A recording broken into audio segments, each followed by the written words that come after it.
The Speaker of Ghana's parliament has suspended proceedings indefinitely following chaotic scenes in the chamber over a row about which party holds the parliamentary majority. Last week, it was discovered that 4 MPs had switched allegiance and would run for different parties in the December 7th general election.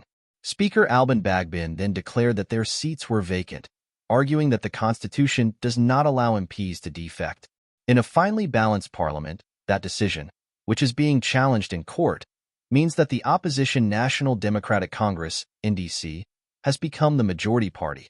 Last Friday, President Nana Akufo-Addo's New Patriotic Party, NPP, went to the Supreme Court to ask if the Speaker had correctly interpreted the Constitution. The judges asked the Speaker to suspend his declaration until they made a decision. It is not clear when their judgment will come. Tuesday was the first parliamentary sitting since the Supreme Court's directive to the Speaker, and MPs from both the NPP and NDC tried to occupy the seats reserved for the majority party.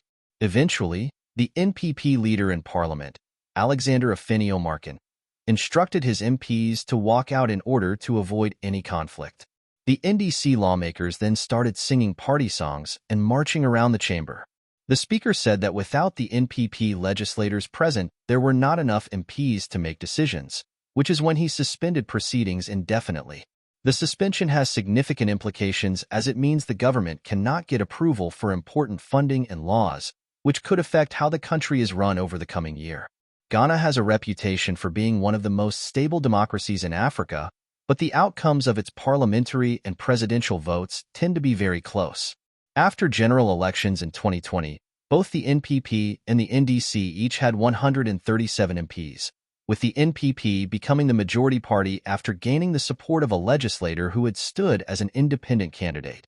It was discovered that 4 MPs had switched allegiances only when the roll of candidates running for parliament was issued ahead of December's vote. Many Ghanaians are worried about the impact of this political turmoil, especially on the economy. The high cost of living is a key campaign issue for both parties and their presidential candidates, who are current Vice President Mahamudu Bawumia for the NPP and the NDC's John Mahama. Akufo-Addo will be standing down as president having served 2 terms in office.